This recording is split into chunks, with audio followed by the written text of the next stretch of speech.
Y entonces tenemos que tener cuidado porque cuando uno ve los medios de comunicación, las informaciones y todo se nos pega a todos, que la muerte es algo terrorífico, algo tremendo, algo que hay que huir, algo es tremendo porque es lo más que tienes, es lo único que tienes. No es así.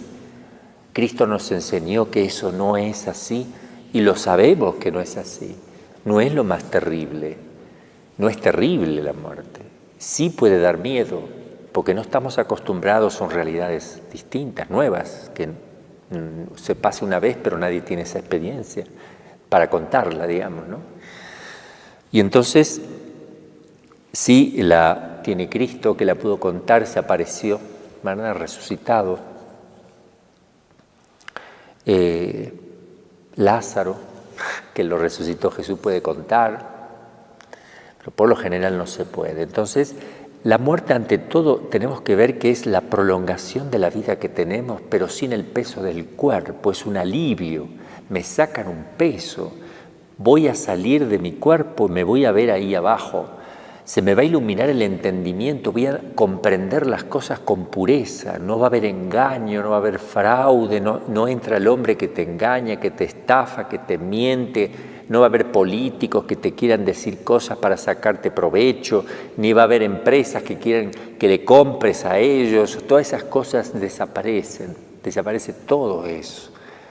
Nos encontramos con el amor, un tremendo, profundo y grandísimo amor que nos va a invadir y un conocimiento pleno de la verdad hasta tal punto que vamos a conocer perfectamente todo lo que sucede, toda la vida nuestra, todo en un acto. Allí no va a haber forma de engañarnos ni de engañar a nadie. Allí aparece la verdad objetiva. Entonces, hay muertes buenas, santas, y hay muertes no santas. Eso es distinto.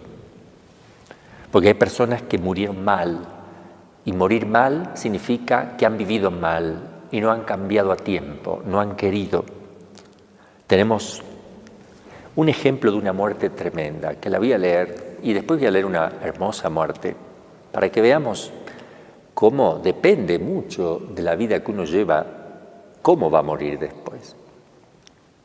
Hay un pasaje en los Hechos de los Apóstoles, en el capítulo 5, donde nos encontramos con una muerte tremenda, que yo no quisiera me tocara eso y quisiera que nadie pasara por ello.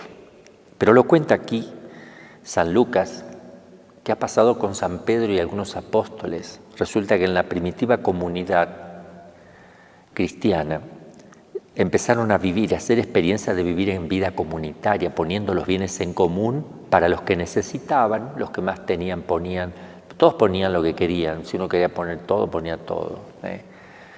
Estaba en la libertad de uno que quería poner para el servicio de todos. Algunos ponían todo y querían vivir humildemente, pobremente, otros ponían solo un poco, pero sabían, porque ellos decían, yo pongo la mitad nada más, ok, no hay problema, tú eliges lo que quieras poner, hay libertad en eso. Pero hay un matrimonio que vendió una posesión grandísima, un terreno grande, y fue a depositar las cosas a los pies de los apóstoles, haciendo entender que daban todo. Ellos podían haber dicho, solo damos la mitad y no había problema, pero mintieron. Tal vez para que después lo ayuden más, o por miedo a quedarse sin nada, o simulando que eran buenos cristianos, católicos. Y dice así el texto. Pero cierto hombre llamado Ananías, con Safira, su mujer, vendió una posesión y retuvo una parte del precio, siendo sabedora de ello también su mujer, y llevó el resto a depositarlo a los pies de los apóstoles. Pedro le dijo, Ananías, ¿por qué se ha apoderado Satanás de tu corazón, moviéndote a engañar al Espíritu Santo, reteniendo una parte del precio del campo? ¿Acaso sin venderlo no lo tenías para ti? y vendido, ¿no quedaba a tu disposición el precio para entregar? ¿Por qué intentaste hacer tal cosa? No has mentido a los hombres, has mentido a Dios. Al oír Ananías estas palabras, cayó por tierra y expiró, murió. Se apoderó de cuantos lo supieron un temor grande. Luego se levantaron los jóvenes y envolviéndole, le llevaron y le dieron sepultura.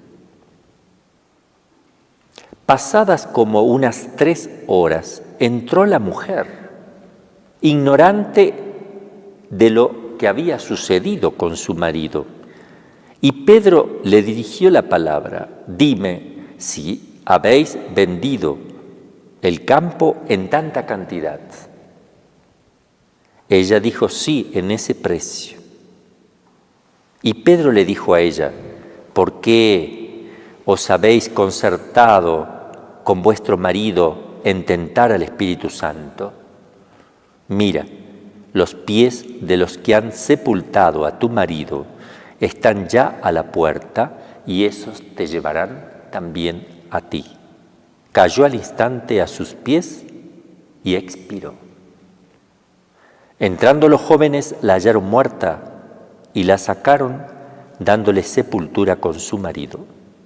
Gran temor se apoderó de toda la iglesia y de cuantos oían tales cosas. Palabra del Señor. Gloria a ti, Señor Jesús. Tenemos un ejemplo de cómo eligieron morir esta gente. Murieron mintiendo, murieron, a lo mejor en el último instante pudo haberse arrepentido, no lo sabemos, pero yo no quisiera morir de esa manera. Tengo que prepararme, quisiera estar libre de culpa, quisiera tener un alma limpia, transparente, y tengo que procurar que eso sea así, porque así como yo vivo ahora, así moriré después. No voy a morir distinto de como estoy viviendo. Y un pasaje ahora hermoso, de una muerte hermosa, es el pasaje de Hechos de los Apóstoles, capítulo 6, versículo 8 y siguiente. Se trata de la muerte de San Esteban, mártir de Cristo. Era un diácono que estaba predicando y lo apedrearon porque hablaba de Cristo, de la resurrección de Cristo, del Mesías. Murió dando la vida por Cristo. Esteban estaba lleno de gracia y de poder. Hacía prodigios y grandes señales en el pueblo. Se levantaron algunos de la sinagoga llamado de los libertos, cirinenses y alejandrinos, y de los de Cilicia y de Asia, a disputar con Esteban sin poder resistir a la sabiduría y al espíritu con que hablaba Esteban. Entonces sobornaron a algunos que dijesen: nosotros hemos oído a este proferir blasfemias, palabras blasfemas contra Moisés y contra Dios. ¿Mentira? Y conmovieron al pueblo, a los ancianos y escribas, y llegando, le arrebataron y le llevaron ante el Sanedrín. Presentaron testigos falsos que decían: este hombre no cesa de proferir palabra contra el lugar santo y contra la ley. Y nosotros le hemos oído decir que ese Jesús de Nazaret destruirá este lugar y mudará las costumbres que nos dio Moisés. Fijando los ojos en él, todos los que estaban sentados en el Sanedrín vieron su rostro como el rostro de un ángel. Al oír estas palabras, voy a seguir con el capítulo 7, versículo 54. Al oír estas cosas, se llenaron de rabia sus corazones y rechinaban los dientes contra él. Él, lleno del Espíritu Santo, miró al cielo y vio la gloria de Dios y a Jesús en pie a la derecha de Dios. Y dijo: estoy viendo los cielos abiertos y al Hijo del Hombre en pie a la derecha de Dios. Ellos, gritando a grandes voces, se taparon los oídos y se arrojaron a él. y lo echaron fuera de la ciudad, le apedreaban. Los testigos depositaban sus mantos a los pies de un joven llamado Saulo, y mientras le apedreaban, Esteban oraba diciendo: Señor Jesús, recibe mi espíritu. Puesto de rodillas, gritó con fuerte voz: Señor, no les imputes este pecado. Y diciendo esto, se durmió. Se durmió, dice la Escritura. Saulo aprobaba su muerte. ¿Por qué dice palabra del Señor? Gloria a ti, Señor Jesús. ¿Por qué dice se durmió en el Señor? Porque murió santamente. A los que morían santamente se les decía antiguamente, y eso consta también en las catacumbas escrito, se durmió en el Señor tal fecha, se durmió. Porque si morían santamente, la muerte es como una dormición. En cambio, si uno vive en pecado y muere en pecado, la muerte no es como una dormición, es como un tormento. La muerte es tremenda. Bien, entonces